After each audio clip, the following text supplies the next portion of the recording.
Awesome. Thank you, Sarah. Dan Babick, FabTV. Hello, Paul. How are you? I'm great. Dan, how you doing? Good, thank you. I want to congratulate you on an excellent film and an excellent job. Thank you so much. Oh my goodness. Go ahead. Yes, sir. Technology, but I really wanted to know, because you're a veteran and you're a child of deaf adults. So what did the film mean to you? Oh, well, it means everything to me. Being out here in Hollywood for 30 years and doing day player roles and doing 99-seat theater and just struggling as an actor and just trying to live my life, never getting a chance to do a major role. So that's very big for me. But to also have it be so close to my own life, being a war veteran, having addiction problems myself, living with deaf people, the whole 9 yards there was an incredible opportunity for me as an actor. It was so interesting because when I was watching the movie, I was like, he has to have gone through some of this. It was just so real, and that emotion in your eyes. I was like, there is no, like, it was for seated acting. I was like, there's something personal here that I could see in your performance. Yes, sir. That's so true. That last scene with Riz and I, he breaks my heart. He breaks Joe's heart for the action that he's taken. After everything that I've tried to show him, through that movie, I mean, that's so real. And I have seen that in real life.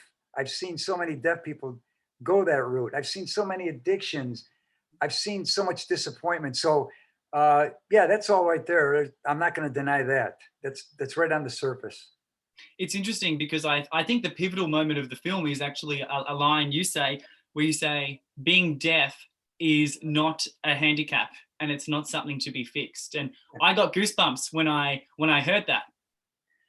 That is a line that you hear now. When I was growing up in the 50s with my parents never said that. They just said, I'm disabled, I'm deaf, I'm hearing impaired, I need help. You have to interpret. There's no technology invented. And then you fast forward to about 1990 or so, 1988 and on, deaf people started saying, wait a second, there's nothing wrong with me. There's nothing to fix here. I'm fine just the way I am. You need to learn sign language. And that attitude seemed to grow and grow and grow.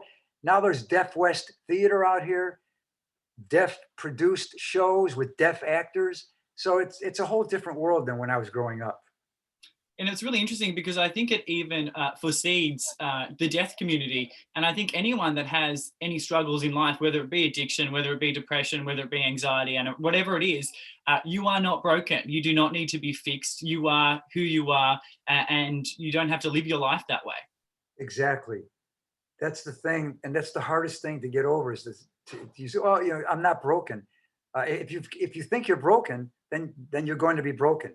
You need to realize that this is you.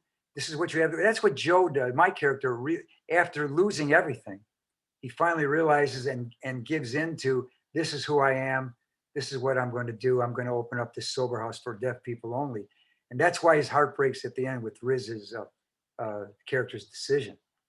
And it's interesting because your character loses his family because of alcoholism, but it's got nothing to do with being deaf, because that's a lot of deaf people's fear. If someone can hear and then they become deaf, oh my God, my family will abandon me. But more times than not, it's got nothing to do with that. It was actually self-destruction which destroyed your relationship with your family. Right, and that's what I tell him. I go, it had nothing to do with my day.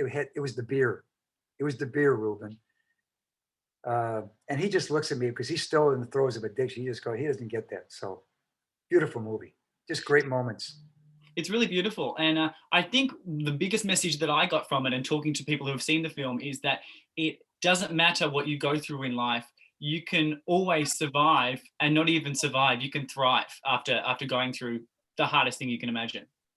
That's the hope that I have at the end of the movie, is that he will somehow thrive. He will survive, but he has to thrive now too. That's really cool. I mean, yeah. Wow. Well, thank you so much. As I said, that's what I got from it, that you don't only have to survive, but to thrive. And I think that really translates to every aspect of life, that you don't only have to survive, you can thrive. and to every culture, every different culture that there is. Yeah, great. Wonderful to talk to you. Wonderful to talk to you. I could talk to you all day, but I've already got the 4 minutes up. But fantastic. Brilliant, Paul. Thank you so much, sir. You have a great day. You too. Thank you.